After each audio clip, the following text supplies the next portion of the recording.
नमस्कार, उत्तराखंड लाइव में आपका स्वागत है और मैं हूं आपके साथ एकता। आइए बढ़ते हैं खबरों की ओर।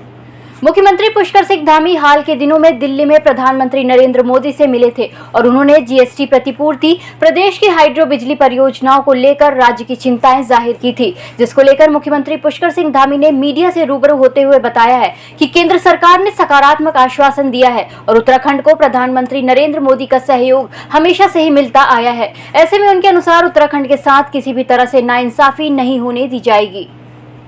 अनेकों विभागों की अलग अलग योजनाएं हैं, उन सभी पर हमने बात की है। हमारा उत्तराखंड राज्य धर्म, अध्यात्म और संस्कृति का केंद्र है। उस क्षेत्र में भी अलग अलग क्षेत्रों को हमने, चाहे हरिद्वार हो, ऋषिकेश शहर हो, चाहे हमारे अन्य स्थान हो, इसी प्रकार से मानस मंदिर माला मिशन, उसको भी हमने प्रस्तावित किया है, जिसमें हमारे अनेकों मंदिरों को एक माला के रूप में पिरोया जाएगा। उनका सौंदर्यीकरण से लेकर उनका सुधारीकरण और चौड़ीकरण सभी किया जाएगा। सारे मुद्दे रखें, सब पर हमको निश्चित उन्होंने माननीय प्रधानमंत्री जी ने, और जो उनका तो हमेशा से ही रहता है, और उसके साथ साथ हमारे सभी केंद्रीय मंत्रियों ने, सबने जो है सकारात्मक रूप से सब चीज़ों को आगे बढ़ाया। उत्तराखंड राज्य अपनी प्राकृतिक सुंदरता के साथ प्राचीन रहस्यों को भी अपने अंदर छुपाए हुए है, जो आने वाले समय में फिल्मों के अंदर भी देखने को मिलेगा।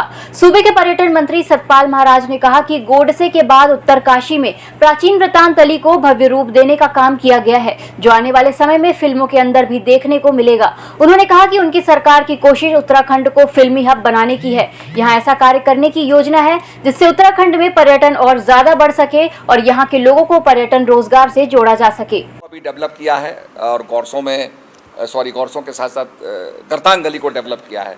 तो गरतांग गली जो मतलब 150 साल पुरानी एक कनेक्टिविटी का रास्ता था, उसको काफ़ी डेवलप किया है और मैं समझता हूँ कि फिल्मों भी आपको देखने को मिलेगा।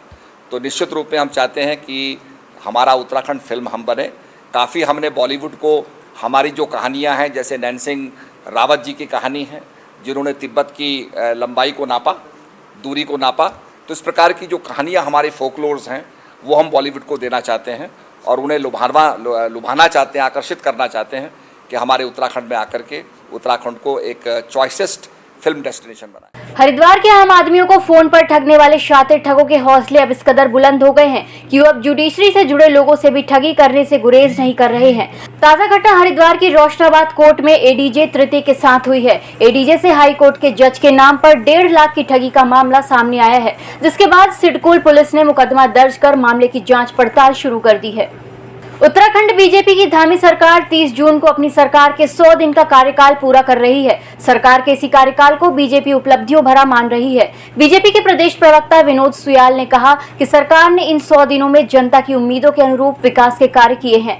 भाजपा प्रदेश प्रवक्ता ने कहा कि सरकार ने यूसीसी जैसे कानूनों को लागू करने के लिए कमेटी का गठन किया है, जो अपने आप में सबसे बड़ी उपलब्धि है। युवा मुख्यमंत्री पुष्कर सिंह धामी जी के नेतृत्व में 30 तारीख को 100 दिन पूरे करने जा रही है। भारतीय जनता पार्टी ने विधानसभा चुनाव के वक्त जनता के बीच में अपना संकल्प पत्र रखा था और उसी संकल्प पत्र के आधार पर माननीय मुख्यमंत्री जी ने क्रियान्वयन को आगे बढ़ा रहे हैं। उसी में 100 दिन के अंदर जो चीज़ें निर्धारित की गई थी उनको पूरा किया जा रहा है और कई तरह की योजनाओं को भी इसमें सम्मिलित किया जा रहा है। पार्टी के स्तर पर भी कई कार्यक्रम 30 तारीख को आयोजित किए जा रहे हैं और जैसा समान नागरिक संहिता का जनता के बीच में वादा किया था, उसके लिए सरकार ने जो है तो समिति भी गठित कर दी है और उसके लिए रिटायर्ड जज की अध्यक्षता में ये काम प्रारंभ भी हो चुका है। उसके लिए बजट का भी प्रोविजन कर दिया गया है। अन्य जितनी भी योजना हैं जिनके 100 दिन के लिए संकल्प पूरे हैं, उन सबको पूरा किया जा रहा है और 30 तारीख को इसको विशेष उल्लास के साथ इस कार्यक्रम को मनाया जाएगा। बरसात की पहली बारिश से भारी मात्रा में मलबा आने से पर्यटक की कार दब गई। पर्यटन नगरी में लगातार हो रही भारी बारिश के कारण व्यवस्थाएं चरमरा गई हैं। बरसात से पहले नाले खाले न खोले जाने के कारण मलबा सड़कों पर आ रहा है। वहीं भट्टा गांव के समीप एक पर्यटक की कार मलबे में दब गई, जिसके कारण रोड बंद हो गई, जिस पर लोक निर्माण विभाग ने जेसीबी लगाकर मलबा साफ किया, तब जाकर रोड खुल सकी और यातायात सुचारू हो सका। इस बुलेटिन में फिलहाल इतना ही। नमस्कार।